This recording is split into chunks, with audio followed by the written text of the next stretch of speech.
Okay, here it is. So today I'm going to talk about a couple of studies that we've done at the Center for Digital Health at Penn. The first one deals with using open source, open public statements on Twitter to understand more about a specific mental health condition. And the second talks about sharing these personalized insights back with patients. So I'll be talking about ADHD in the first part of the study, in the first part of the talk. And in the second part, I'll be talking about some of the challenges that we faced in communicating the insights back to patients. So the goal of this study was to understand what social media reveals about users with ADHD. And this sort of blew my mind when we started the study a couple of years back. There are a lot of people, at least in the Western countries, who actually come out and say that they've been diagnosed with ADHD on public forums like Twitter. And these are not just people who are trying to be sarcastic or make fun of something, but a lot of these are actual very deep and sad stories. So we wanted to see what do they talk about, what are the relationship with other traits like personality and temporal orientation, and if we can use language from social media to actually predict the presence of conditions like ADHD. So this is the data collection pipeline. So these are a couple of examples of public statements that we were trying to use to mine the data. And we gathered around 1,900 users with similar phrases, like I was diagnosed with ADHD or I have been diagnosed with ADHD. And out of these, after cleaning for spam and advertisements and so on, we were left with about 1,400 users. And we downloaded their entire Twitter timelines, which resulted in around 1.3 million tweets. And we discarded retweets and non-English and non-US tweets just to get around some of the cultural confounds. And we matched this with a control group with same age and gender distribution. So these are the descriptive statistics. So we have a 50-50% split of ADHD and control group here, even though the real world split of ADHD prevalence is, I think, around 10 to 15%. And even the age sort of skews young, as is characteristic with Twitter data sets. And we have about 60% females. And this is the pipeline we used to analyze all our tweets. So we bunched all the tweets from all the users in both ADHD and control groups. We extracted tokens or words, emoticons, emojis, and so on, any space-limited word, so to speak of. And we extracted topics, which are semantically co-occurring words, related words, and we also extracted features using LIWC, which you can think of as a dictionary of several categories like money, family, positive emotions, negative emotions, and so on. And we also got language estimates of Big Five personality traits and temporal orientation, and we also got a few statistics on number of posts per different times of the day. And we saw how these correlate with people with ADHD and the controls. So these are the words and phrases associated with ADHD. So they seem to swear a lot. They're talking about issues with control and problems with. And they're also talking about the past a lot. So you can see things like I was. And interestingly, they also talk about Pokemon Go. And then we looked at the topics associated with ADHD. We saw that people talk about, so we again see a lot of swearing, which sort of is a sign of emotional dysregulation, which even though not an official, is not the official DSM for ADHD, it's more of a core feature. And we also see a lot of self-criticism and exhaustion and frustration, which is characteristic of people not being able to carry out day-to-day activities, which the control users, for them, it's just natural. And we also see anxiety, which is a comorbid condition with ADHD. And we also found a topic with weed, and we didn't know what to make of it. And one of our co-authors, he actually sees patients with ADHD, and he was like, yeah, sure, a lot of patients actually told me that they use it for self-medication. So a lot of these findings have been also seen in other clinical studies, not exactly using language, but using other patient-provider interviews and so on. And we obtain similar sort of trends using LIWC. I'm going to highlight one of them, which is Insight, where we find a lot of messages like, I know that preparing for my exam is the thing that I should do, but I'm not able to do it. So it's always an insight with a but.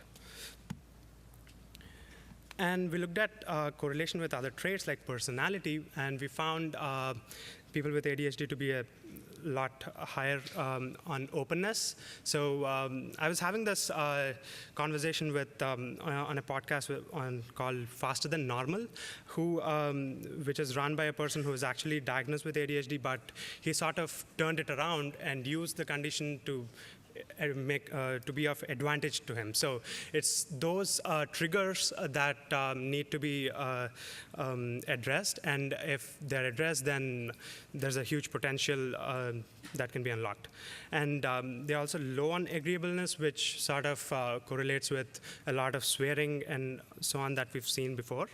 And they also talk a lot about the past, which is sort of indicative of a condition called temporal myopia, where people with ADHD have issues with organizing their future-oriented tasks and so on. And we see that here.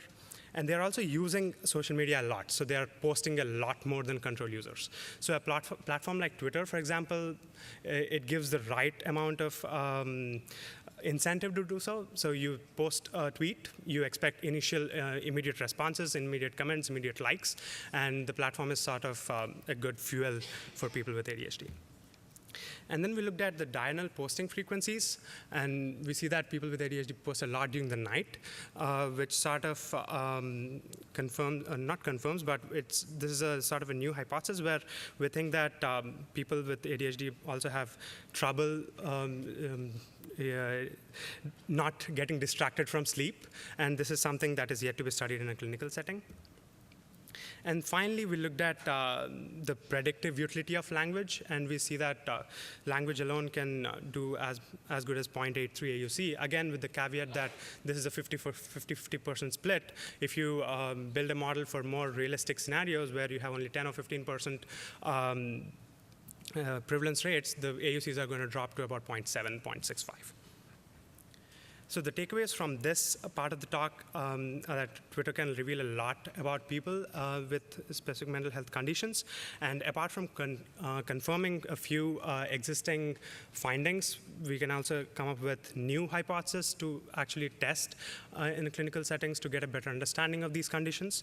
And we also see that language is predictive of ADHD. So going to the second part, so these are some preliminary results from a work where we've tried to share something back with patients based on their social media usage. So at Penn, we have a research infrastructure where we collect data from patients and ask them to, see if they can consent to sharing their EHR and also their social media data.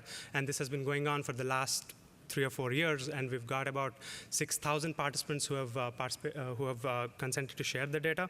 And we thought, instead of just going on taking something, how do we give something back? So that was the main motivation of the study. If we can make patients aware of their online behaviors and provide them with tips to reduce risk, does it have any sort of impact?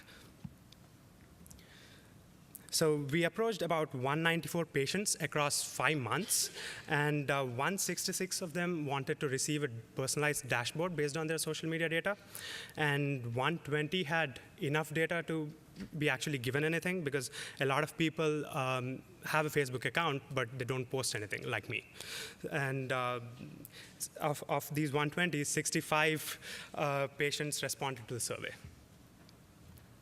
So this is the distribution of the different social media accounts. We had about 160 Facebook sharers, 50 Instagram sharers, and 26 Twitter sharers. So this is very specific to Philadelphia, where the study is going on, and the age is also skewed older. And that's why we see a lot of Facebook and not so many Twitter. So this is an example snapshot that each patient got. I'll be walking through the anatomy of different components here. We gave them the number of posts and number of words and how far back the posts go back in time. And for Facebook, we saw that at least 70% of the users had data for the last 6 years.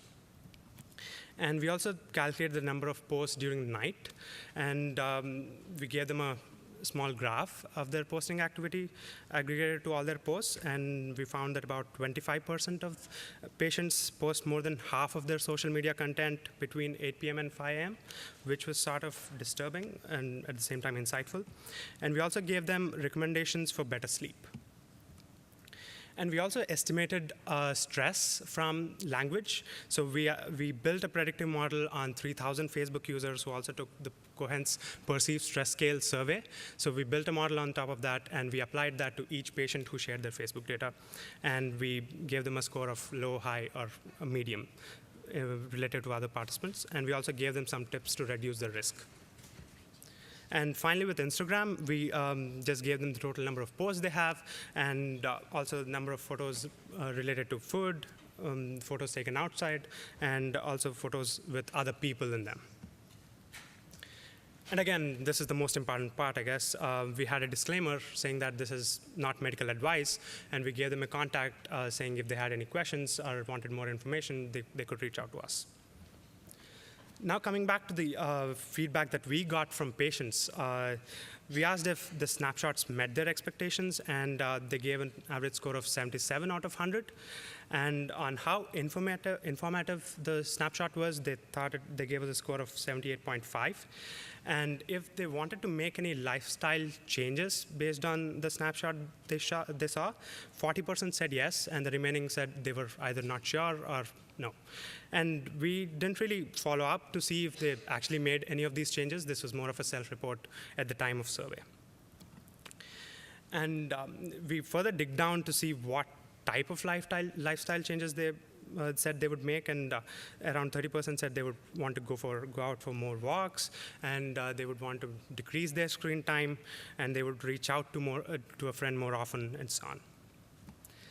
And we also asked what part of the snapshot confused them the most, and this was sort of this is my favorite, where people didn't really get the graph that we showed them. So being trained in the academic setting, we were thinking that, oh, anybody should be able to read a graph, but it's not so, even in a setting where people had more than high school education.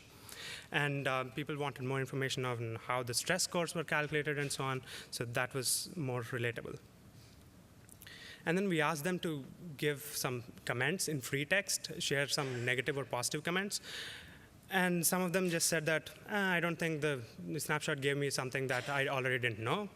And there were others which were more encouraging, where they said it was eye-opening. It definitely helps me, influences me to change my life or review things in my life more deeply. And they also said that I don't typically take notice of things like when do I post and at what times am I posting, but this certainly helps. And it just makes me more aware of what I'm doing online. And another person said that it's crazy that you can discern so much, so accurately from social media usage. So the takeaways for us, specifically from this, was that patients are willing to share the social media data and health records, and most of them, but not all of them, want something back in return. And they also responded that snapshots were interpretable, they were accurate, and they were actionable. And they are interested to know more about their sleep activity, sleep quality, stress levels, and other sorts of social media activity. So to conclude, this has been more than 15 minutes, but we're there. So social media can provide a lot of insight into mental health conditions and can be potentially used as a risk assessment tool. We're not yet there in terms of using this as diagnostic in any in any definition of the term, but all this can be used, at least to this stage, as a risk assessment or a score for evaluating how bad or how well a person is doing. And providing personalized feedback to patients was much more challenging than we thought, because some of these word clouds or some of the trends that we saw were really disturbing, and we didn't really know where to draw the line with respect to overwhelming the patients versus giving them accurate data. And this also opens up several questions around privacy, informed consent, data protection, and ownership, which I think Benji will be talking next. So that's it. Thank you.